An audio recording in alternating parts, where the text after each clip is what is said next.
ওই ছেলেটি তার স্বপ্ন ছিল, তার গড়ে ওঠার অদম্য প্রত্যয় ছিল একজন ভালো ক্রিকেটার, একজন ভালো ছাত্র, স্কুল এবং কলেজের ড্রেস পরে প্রফেসরের কাছ থেকে কৃতি ছাত্র হিসাবে পুরস্কার গ্রহণ করছে।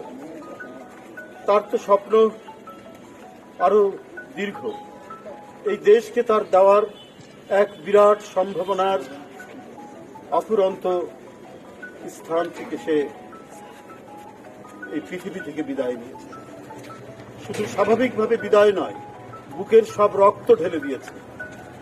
শহীদ সৈকতদের আত্মত্যাগের মধ্যে দিয়ে আমরা কারাগার থেকে বেরিয়েছি, গোটা জাতি একটু বিশুদ্ধ নিঃশ্বাস নিতে পারছে। তার বাসায় এসেছি না। তার বাবা মাহবুবুর রহমান একজন ব্যবসায়ী, তার পরিবার কি যে ব্যথায় বেদনার্ত। একজন বৃদ্ধ মানুষ দীর্ঘদিন যদি রোগে শোকে মারা যায়, পরিবারের মধ্যে একটা শোকের আবহ তৈরি। কিন্তু একটা টাটকা কিশোর ছেলে, সে যদি একটা স্বৈরাচারের গুলিতে তার যদি জীবন চলে যায়, এই শোক তো শুধু পরিবারের না, এই শোক পাড়ায় মহল্লায় গোটা দেশে গোটা জাতিকে নিস্তব্ধ করে দিয়েছে, স্তব্ধ করে দিয়েছে। একটা তরুণ ঝরে যাচ্ছে।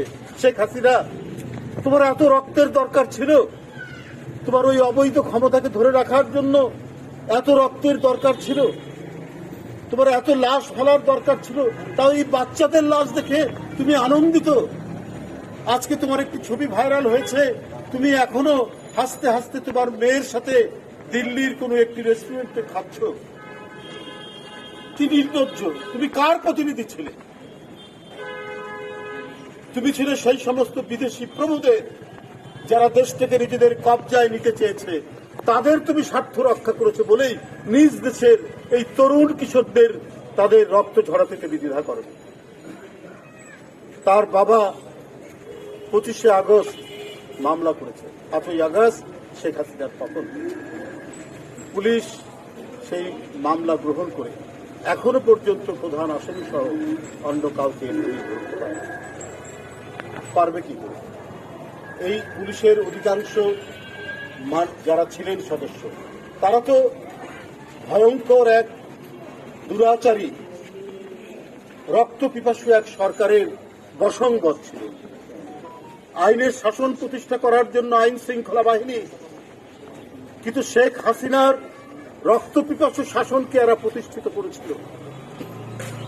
তা না হলে যে ভয়ঙ্কর রক্ত পিপাসু পুলিশ অফিসার এসআই শাহরিয়ার, সে গুলি করে ওই বাচ্চা ছেলের মাথার ঘিরু রাস্তার মধ্যে পড়েছে টপ টপ করে। সে এখনো গ্রেপ্তার হয় না কেন? তার মামলা নেওয়া হয়েছে, তার আর অপরাধীরা কোথায়? তাকে তো চিহ্নিত করা গেছে এসআই শাহরিয়ারকে, সে গ্রেপ্তার হয়নি কেন? আপনারা তো অপরাধীদেরকে ছেড়ে দিয়েছেন। সাবেক ভূমি প্রতিমন্ত্রী 360টা লন্ডনে যুক্তরাজ্যে বাড়ি, ইউকেতে বাড়ি, তারা পার পেয়ে যায়। সালমান এফ রহমান এক ব্যাংক থেকে 25,000 কোটি টাকা, অন্যান্য ব্যাংক থেকে তার সব মিলিয়ে 39,000 কোটি টাকা লোপাট করেছে।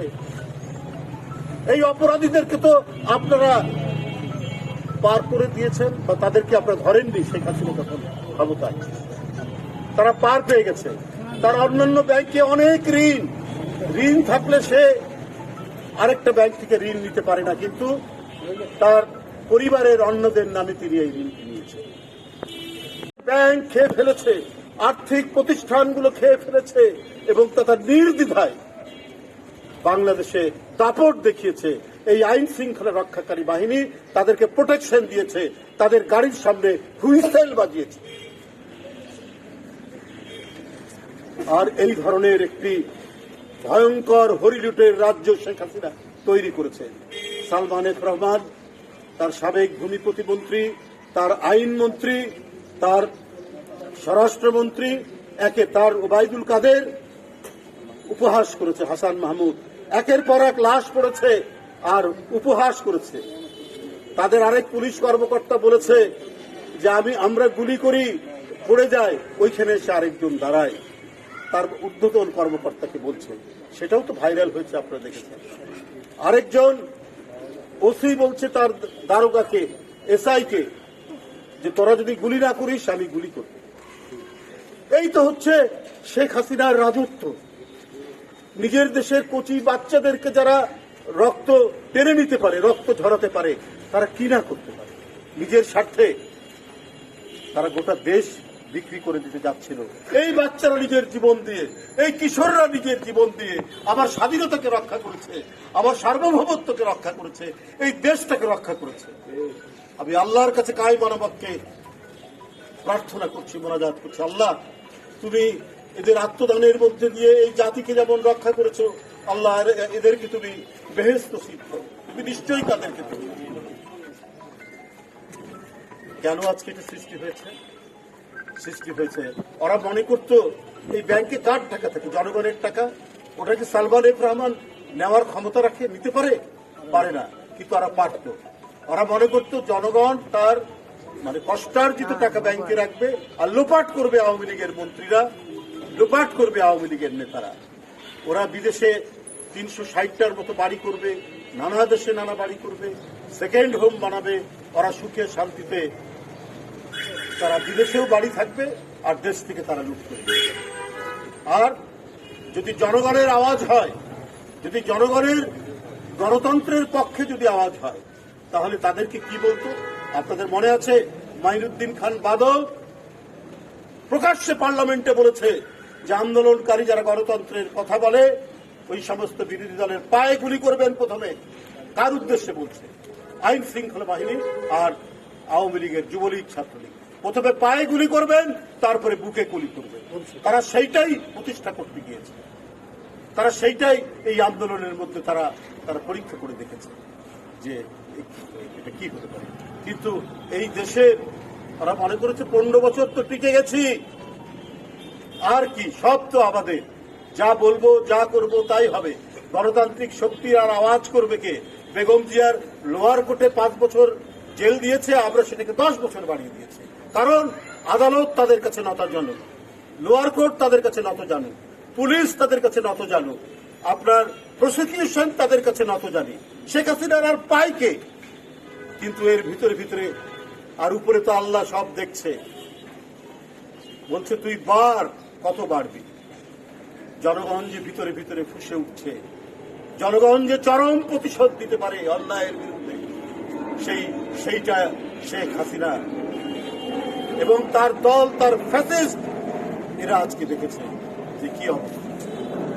সাংবাদিক বন্ধুরা, আজকে 25শে আগস্ট মামলা হয়েছে, এই মামলায় অপরাধীরা ধরা পড়েনি কেন?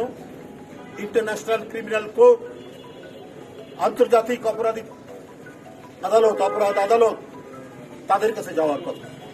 নানা ধরাই পাড়াই করে আজকে শহীদ সৈকত সহ একের পর এক শহীদ, মুগ্ধ, আবু সাইদ, এইরকম যারা অসফাইয়াজ, অসংখ্য যাদের জীবন গেছে, তাদের মামলা দ্রুত গতিতে কেন আন্তর্জাতিক আদালত এবং বাংলাদেশের যে প্রচলিত আইন অনুযায়ী দ্রুত এদের অপরাধীদেরকে গ্রেপ্তার করা হচ্ছে। অন্তর্বর্তীকালীন সরকারকে সবাই সমর্থন দিয়েছে, কিন্তু কাজের গতি যদি স্লো হয়, কাজের গতি যদি অত্যন্ত নিম্ন গতির হয়, তাহলে তো এদেশের মানুষের কাছে আপনারা দিনকে দিন আপনারা তো প্রশ্নবিদ্ধ।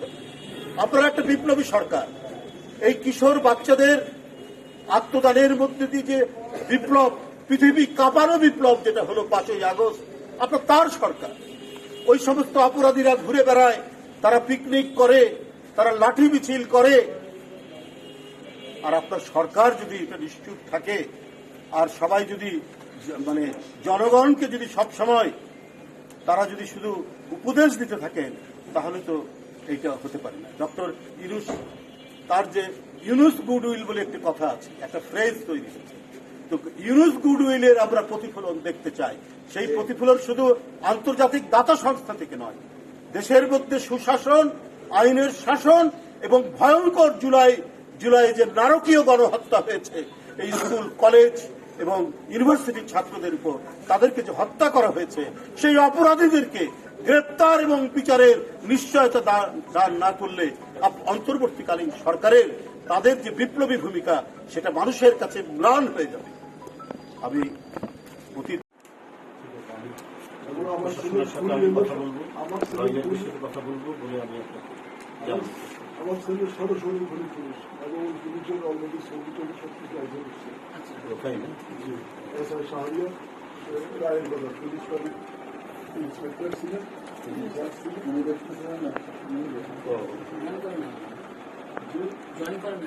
ওরা নাকি সাসপেন্ড করছে।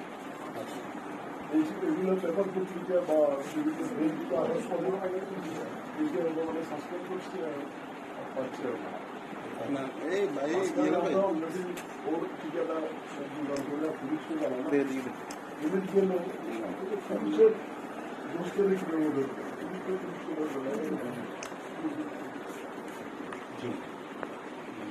এখন আপনাদের কাছে আবেদন করলো অন্তত আমার ছেলে জীবিত থাকা অবস্থায় আমি দেখে শুনলাম, কারণ যেহেতু অলরেডি মেইন খুলি দিয়া পরিচয় পাওয়া গেছে। আর ওর আমি কেস দিছি ওই এত বেশি ইয়ার কেস দিলাম, এখানে পুলিশ ভিডিও যে রেকর্ডিংটা দেখলাম ওখানে শুধু পুলিশই ছিল, কোনো জনগণ ছিল না, পুলিশের সরাসরি আমি ওইভাবে তেরো তখনকার সরকার থাকা অবস্থায় সাংবাদিক টেলিভিশনের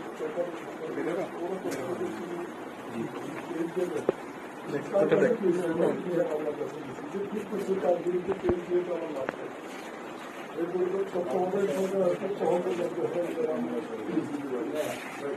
তারপরে কেস দিতে পারি কেস তো তখন বলছি যে থানাতে কেস দিলে যারা অটোমেটিক আত্মসাধন অপরাধ ট্রাইব্যুনালে চলে যাবে।